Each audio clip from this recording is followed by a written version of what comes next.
하나님 말씀 예레미야 50장 33절부터 46절입니다. 예레미야 50장 33절부터 46절 말씀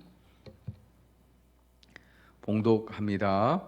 만군의 여호와께서 이와 같이 말씀하시니라. 이스라엘 자손과 유다 자손이 함께 학대를 받는도다. 그들을 사로잡은 자는 다 그들을 붙들고 놓아주지 아니하리라. 그들의 구원자는 강하니 그의 이름은 만군의 여호와라. 반드시 그들 때문에 싸우시리니 그 땅에 평안함을 주고 바벨론 주민은 불안하게 하리라. 여호와의 말씀이니라. 칼이 갈대아인의 위에와 바벨론 주민의 위에와 그 고관들과 지혜로운 자의 위에 떨어지리라.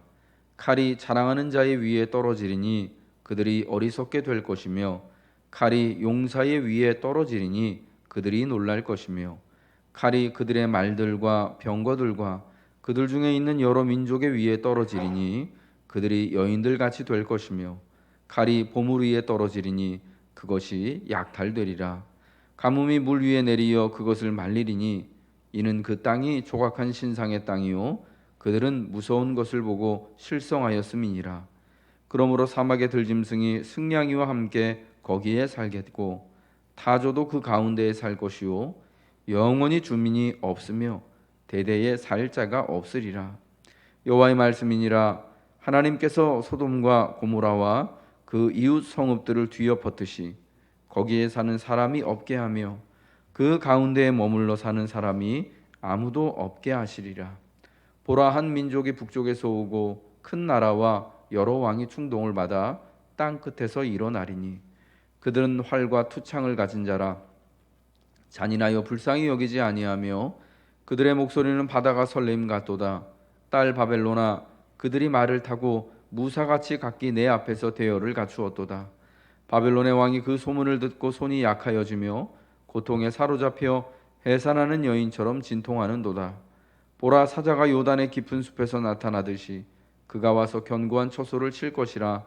내가 즉시 그들을 거기에서 쫓아내고 택한 자를 내가 그 자리에 세우리니 나와 같은 자 누구며 출두하라고 나에게 명령할 자가 누구며 내 앞에 설 목자가 누구냐. 그런즉 바벨론에 대한 여호와의 계획과 갈대아 사람의 땅에 대하여 품은 여호와의 생각을 들으라. 양떼의 어린 것들을 그들이 반드시 끌어가고 그들의 초장을 황폐하게 하리니 바벨론이 약탈당하는 소리에 땅이 진동하며 그 부르짖음이 나라들 가운데에 들리리라 하시도다. 아멘. 바벨론에 대한 하나님의 계획은 바벨론의 심판이고, 바벨론이 그들이 여러 민족이 했던 것처럼, 특별히 이스라엘과 유다 자손에게 했던 것처럼 약탈을 당하여 끌려가는 것입니다. 특별히 하나님의 계획이 바벨론에 대하여서, 특별히 또 바벨론으로 대변되는 세상의 모든 주권자들과 권세들에 대하여서 세워지고, 이 계획이 하나님의 뜻대로 또 실현이 되어진다라는 것을 우리는 분명히 믿고 고백해야 할 줄로 믿습니다. 하나님의 말씀이 이렇듯 계획이 세워지고 선포되어지면 반드시 그것이 이루어짐을 성경은 말씀하고 있습니다. 특별히 이스라엘과 유다 자손이 바벨론으로 인하여서 그들이 포로로 사로잡혀간 바벨론의 도성에서, 바벨론의 이곳저곳에서 하나님 보시기에 학대를 받고 있는 상황이었기 때문에 바벨론이 그들이 사로잡아간 백성들에 대하여서, 이스라엘과 유다로 대변되는 그 여러 많은 포로된 자들에 대하여서, 그들의 이웃들에 대하여서 학대하는 상황을 보시고 하나님은 그들을 심판하신다라는 것입니다. 특별히 바벨론에 대하여서 가장 큰 심판은 무엇입니까?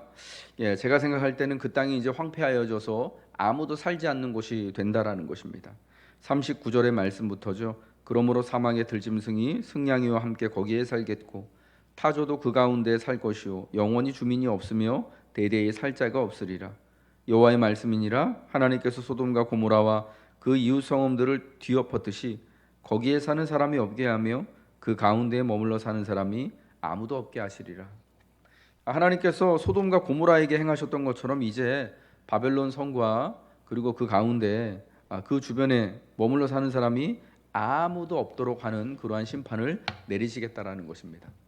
바벨론 도시 자체가 황폐하여져서 이제는 누구도 거기에 거주할 수 없는 곳, 사람이 가서 살아갈 수 없는 곳, 그리하여서 오히려 들짐승들이, 승냥이와 같은 들짐승들이 가서 기거하는 곳이 될 것이다라는 것입니다. 저는 이것이 바벨론 도성에 내리는 가장 큰 심판이 아닐까 하는 생각이 듭니다. 원래 도시들은요, 원래 성은 무엇을 위하여서 만들어진 것입니까? 창세기에 나오는 이 가인의 이야기에서 가인이 아벨을 죽이고 하나님 앞에 벌을 7배나 받아가지고 도망 나오잖아요.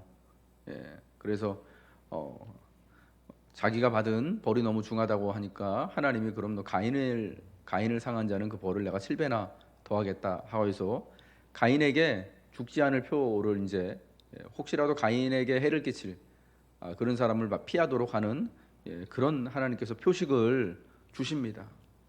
그리고 하나님 앞을 떠난 가인이 어떻게 합니까? 그럼에도 두려워가지고 한 곳에 이르러서 성을 쌓아요. 그게 이제 최초의 성 도시가 되는 거예요. 성을 쌓고 성벽을 만든 다음에 자기 아들의 이름을 따서 그 성을 에녹이라고 이제 이름하지 않습니까? 그 최초의 도시, 최초의 성벽이, 최초의 도시, 최초의 성이 세워진 이유는 외부로부터, 외부의 침략이나 가인의 입장에서 본다면요, 외부의 위협으로부터 자기 자신을 보호하기 위하여서 만든 거예요. 살아가려고, 외부의 침입으로부터. 도시, 성은 옛날부터 여러분 그런 개념이 있었던 것입니다. 그곳에서 안전하게 살아갈 수 있는 곳. 사람이 그래서 지금도 그렇지만 옛 고대 시대부터 한 성을, 한 도시를 중심으로 그 도시 안에 그리고 도시 주변에 사방에서 이제 모여들어서 살아가지 않았습니까? 거기 가서 사는 거란 말이에요.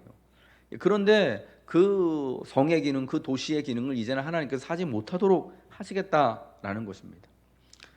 지금까지는 수많은 사람들이 모여 사는 세상에서 가장 크고 화려하고 권세 있는 도시이지만 세상의 모든 민족이 이 모양 저 모양으로 자의반 타의반, 그 나라가 너무 좋은 나라이기 때문에 이민 온 사람들도 있었을 것이고, 우리가 뭐 한 10년 전, 20년 전만 해도 또 좋은 나라라고 하는 곳 선진국들 이렇게 막 유학도 가고 일부러 이민도 가고 지금도 그런 분들이 있지만은요, 한참 우리나라 뭐 70년대 80년대 미국으로 캐나다로 호주로 이민 가는 게 붐이었잖아요. 가면 더 잘 살 거라는 그런 부푼 기대를 안고요. 그런 것처럼 그렇게 바벨론으로 이민 가서 산 사람들도 있었을 것이고요. 그러나 이스라엘과 유다 민족들처럼 자의반 타의반으로 나라가 망해서 포로로 끌려가서 거기서 종 아닌 종의 신분으로 나는 분명히 이스라엘 사람이고 유다 사람이지만 바벨론 사람이라고 칭하여져서 거기서 살아가는 희한한 국제적인 사람이 돼서 살아가는 사람들도 엄청나게 많았을 것입니다. 굉장히 많은 인구가 그 안에서 부족이며 살고 있던 그런 거대한 그 도성과 성읍이 이제는 사람 사는 곳이 되지 않도록 하는 것이 하나님이 바벨론에 내릴 수 있는 가장 큰 징계가 되는 것입니다. 사람이 모여서 사는 이유, 가장 큰 이유가 뭐겠습니까? 그 성 안에서 잘 살아갈 수 있기 때문이잖아요. 거기서 잘 짜여진 도시 체계와 행정과 치안과 이런 것을 인하여서 보호를 받고, 그래서 거기서 경제 활동을 하는 것에 대하여서 아무런 제재도 없고 자기가 이제 질서만 지킨다면은 안전하게 보호받을 수 있는 곳이 바로 그런 바벨론과 같은 도시가 하는 기능인데, 오히려 그 도성에서 어떤 일들이 벌어지냐면은 하나님 볼 때 학대받는 일들이 벌어지고 있었던 겁니다. 바벨론이 이스라엘과 유다 자손을 학대하는 일이 있었고요. 우리가 그것을 구체적으로는 알 수 없지만 하나님 보시기에 그러하였다라는 것이죠. 그래서 그 땅이 소돔과 고모라처럼 망하게 될 것이다라고 하는 것을 통하여서 본다면 바벨론이 하나님 볼 때 소돔과 고모라 같았다라는 거예요. 여러분, 소돔과 고모라가 왜 멸망을 했습니까? 창세기 18장에 보면 그들의 음행하는 모습, 사건이 있어서 멸망을 한 것으로 보여지죠. 그러나 또 우리 선지서들 이사야서 1장에 보면은 소돔과 고모라와 같은 나라들을 하나님이 멸망하시는 이유들을 말씀해주고 있습니다. 이사야 1장 9절에 보니까 9절 10절에 보니까 유다와 예루살렘에 사는 하나님의 사람들, 특별히 유다의 관원들과 백성들을 너희 소돔의 관원들아, 너희 고모라의 백성들아라고 부릅니다. 유다에 사는 사람들, 그 사람들은요, 예루살렘과 유다에 사는 사람들은 이사야 선지자가 볼 때 하나님께 대하여서 신나게 정말 끊임없이 기도하고 제사 드리고 번제를 드리고 하는 사람들이었지만 소돔의 관원들이고 고무라의 백성들 같았다라고 말합니다. 그 이유가 뭐냐면 17절에 나와요. 이사야 1장 17절에 선행을 배우며 정의를 구하며 학대받는 자를 도와주며 고아를 위하여 신원하며 과부를 위하여 변호하라 하셨느니라. 너희들에게 내가 선행하라고 하고 정의를 구하고 학대받는 자를 도와주고 고아를 위하여 신원하며 과부를 위하여 변호하라고 했는데 너희가 이런 거 하나도 하지 않았다라는 겁니다. 오히려 악행을 하고 정의가 사라지고 학대하며 고아와 과부를 위하여서 오히려 그들이 가진 것을 빼앗아서 그들이 살아갈 수 있게 굉장히 힘든 환경을 만들었다라는 거죠. 그러면서도 여전히 하나님 앞에 나와서 제사하고 예배하고 기도한다고 의롭다고 하는 너희들, 이 소돔 같은 관원들, 소돔과 고모라 같은 백성들, 결국 소돔과 고모라처럼 될 것이다라고 한 것이 하나님이 이사야를 통하여서 유다에 내린 말씀이셨다라는 겁니다. 그러니까 소돔 같고 고모라 같다라는 것은요, 그들이 정의롭지 못하다라는 것이고, 특별히 이웃에 대하여서 그 도성에서 같이 살아가고 있는 사람들에 대하여서 별로 정이 없었다라는 거예요. 막대했다라는 거예요. 차별하고 뭐 그들에게 폭력을 행하는 거에 대하여서 물론 이제 직접 가서 이렇게 때리는 그런 폭력이 아니지만 때로는 문화를 통해서 때로는 돈 이런 거 금전 관계를 통하여서 때로는 뭐 여러 가지 이제 사회적인 그런 우월한 지위와 뭐 이런 것을 법을 가지고 그렇게 막 못 살게 굴었다라는 것이죠. 그래서 연약한 사람들이 살아갈 수 없는 이방인들이 살아갈 수 없는 이 소돔과 고모라 땅에서 아브라함의 조카였던 롯이 잘 살고 있는 것 같지만 그러나 그 땅 안에서 의인이었던 그 사람이 굉장히 고난을 받으면서 살아가고 있었다, 고통 가운데 있었다라는 것을 성경이 증언하고 있지 않습니까? 그만큼 사실은 그들 가운데 들어온 이웃에 대하여서 이방 사람에 대하여서 어떻게 하면 이주민에 대하여서 좀 자기와 다른 사람들에 대하여서 굉장히 심한 차별과 혐오와 배제를 가지고 있었다라는 것을 말해주는 거예요. 이런 모습으로 인하여 소돔과 고모라가 망했는데 지금 바벨론도 똑같다라는 것이죠. 여러분 그 바벨론 성 안에도 모든 사람들이 똑같이 모여 살지만 사람들이 다 똑같지 않았겠죠. 이렇게 등급이 있었겠죠. 바벨론의 뭐 귀족들, 바벨론의 관원들, 그 다음에 바벨론 원래 백성들, 그 다음에 뭐 바벨론에서 태어난 사람들, 뭐 이렇게 또 바벨론에 이렇게 뭐 자기 발로 이민 온 사람들, 아니면은 유다 백성들처럼 끌려온 사람들, 전쟁 포로로 온 사람들, 여러 계층들이 섞여서 살았을 거예요. 근데 우리가 너무나 쉽게 또 이해할 수 있는 것처럼 이 함께 같은 곳에 산다고 하지만은 이 사람들이 똑같은 그런 지위와 대접을 받았다고는 누구도 그렇게 말할 수 없을 것입니다. 당연히 차별이 있었을 것이고 이 사람들 다르게 대우하고 똑같이 일했는데 얘는 바벨론 사람이라고 월급을 이만큼 준다면은 유다 사람은 그 반도 안 주고 이런 일들 뭐 지금 우리가 하는 그러는 것처럼 여러분 그런 일들은 뭐 횡행하고 일어나지 않았겠습니까? 이런 일들에 대하여서 특별히 바벨론이 그런 도시로서의 사실은 기능을 상실했다라고 하나님 보시기에는 판단을 하시는 거예요. 그 도시가 사실은 다 모든 사람들을 다 품고 서로 같이 살아갈 수 있도록 안전한 그러한 살아가는 곳에 역할을 해야 되는데 여러 많은 사람들이 같이 다 어울려서 강남 사람이건 강북 사람이건 부자건 가난한 사람이건 같이 어울려서 서로 돕고 상생하며 살아가는 사회가 되어져야 되고 그런 도성이 되어져야 하는데 그러지 못하고 오히려 오히려 폭력에 난무하고 정의롭지 못하고 오히려 자기보다 힘이 약한 사람들의 것을 빼앗아서 갈취하는 일들이 횡행하는, 그것도 법적으로 이렇게 보장되어지는 뭐 이런 상황에서 하나님은 그 도성을 더 이상 여기가 성의 기능을 하지 못하기 때문에 도시로서의 기능이 이미 다 상실하였기 때문에 하나님은 그 도성을 갈아엎으시는 거예요. 여러분 이러한 사실을 보면서 오늘 우리가 살고 있는 이 시대는 어떠한지를 잘 돌아봐야 하는 것입니다. 우리 그리스도인들의 책임이 있어요. 뭐냐? 우리가 살고 있는 이 도성이요, 하나님 보시기에 정말 사람이 살만한 곳이 되어져야 한다라는 거죠. 누구나가 그 땅에서 뭐 대대로 오래 태어나서 나고자 하는 사람들뿐만 아니라 이제 막 갓 이제 이민 온 사람, 우리가 볼 때는 사회적으로 문화적으로 이제 막 신입 이방인이라고 하더라도 거기서 안전하게 보호받으면서 누구든지 성실하게 일하면은, 우리가 그게 사실은 우리나라 60년대 70년대 80년대까지 한국 꿈이었잖아요. 잘 살아보세. 누구나 성실하게 일하면은 다 잘 살아갈 수 있는 곳. 그래도 성실하게 일하면 서울 안에서 그래도 자기 집 장만하고 자기 자녀들과 더불어서 나와서 가족을 이루면서 잘 살 수 있는 그런 꿈과 행복이 있는 곳. 여러분, 이런 것을 우리가 사실은 이루어 가야 되는 것이죠.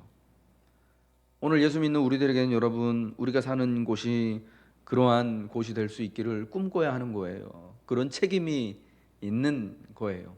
그러게 하기 위해서 우리가 먼저 우리 이웃에 대하여서 공의를 베풀고 선함을 품고 성경이 말하는 것처럼 선함과 진실함으로 대하고 행해야 되는 거죠. 우리 형제들뿐 아니라 우리 예수 믿는 그리스도인들에게만이 아니라 외인들에게 대하여서도 성경이 말하는 것처럼 친절함을 가지고 대하며 똑같은 잣대를 가지고 함께 대우해 주면서 살아갈 수 있도록 우리가 먼저 힘써야 한다라는 것입니다. 바벨론은 결국은 이러한 일을 하지 못해서 사람 살 만한 곳이 되지 못했기 때문에, 사람 살 만한 곳이 되지 않으면 어떡합니까? 무너져야죠. 살 수 없으면 어떻게 됩니까? 다른 곳으로 사람들이 옮겨가서 살겠죠. 오늘 이 바벨론에 대한 하나님의 계획과 하나님의 심판, 그리고 바벨론이 무너지는 그 원인에 대한 것을 우리가 오늘 잘 살펴보면서 우리를 향한 하나님의 계획이 또 온전하시기를 우리가 또 소망하면서, 우리가 살고 있는 이 시대와 우리의 삶이 정말 예수 믿는 우리의 믿음으로 인하여서 잘 선한 그러한 모든 사람들이 어울려 살 만한, 특별히 예수 믿는 우리들은 먼저 우리가 많은 이들에 대하여서 또 서로 신실하게 대하고 또 사랑으로 대하고 관용할 수 있는 여러분, 그러한 모습으로 오늘 한 날을 살아가시길 주님의 이름으로 부탁드립니다. 기도하겠습니다. 하나님, 소돔과 고모라 같았던 이 바벨론에 대한 하나님의 계획은 그들의 심판이었습니다. 더 이상 바벨론이 사람 살 곳이 되어지지 않도록 하는 것이 하나님의 선언이었습니다. 바벨론은 진작에 사람 살 만한 곳이 아니었음이 하나님을 통하여 밝혀졌습니다. 이스라엘과 유다와 같은 사람들을, 그들에게 사로잡혀 온 자들을 학대하고 차별하고 배제하는, 폭행하는 하나님 그러한 악한 도성이었고 사회였기 때문입니다. 하나님, 이렇듯 공의롭지 못한 사회, 진실하지 못한 사회, 사람과 사람 사이에 신의가 없는 사회는 무너질 수밖에 없음을 하나님, 우리가 하나님 말씀을 통하여 배웁니다. 우리가 살고 있는 이 대한민국이 하나님 모두가 잘 살아갈 수 있는 땅 되어질 수 있기를 우리가 소망하면서 예수 믿는 우리들이 소금으로서의 빛으로서의 역할을 잘 감당할 수 있기를 원합니다. 이제 누구에게든지 하나님, 우리가 사랑과 선행으로 대하기를 원합니다.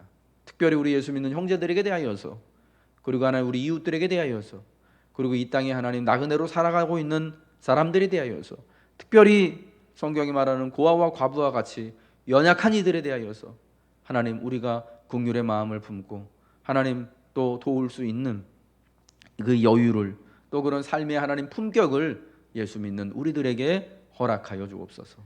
오늘 한 날도 하나님, 이 자비로우신 하나님을 믿고 의지하며 우리가 살아가길 원하오니, 하나님이 나를 긍휼히 여기신 것처럼 하나님 교회를 긍휼히 여기며 이웃을 긍휼히 여기며 살아갈 수 있도록 우리를 붙들어 주옵소서.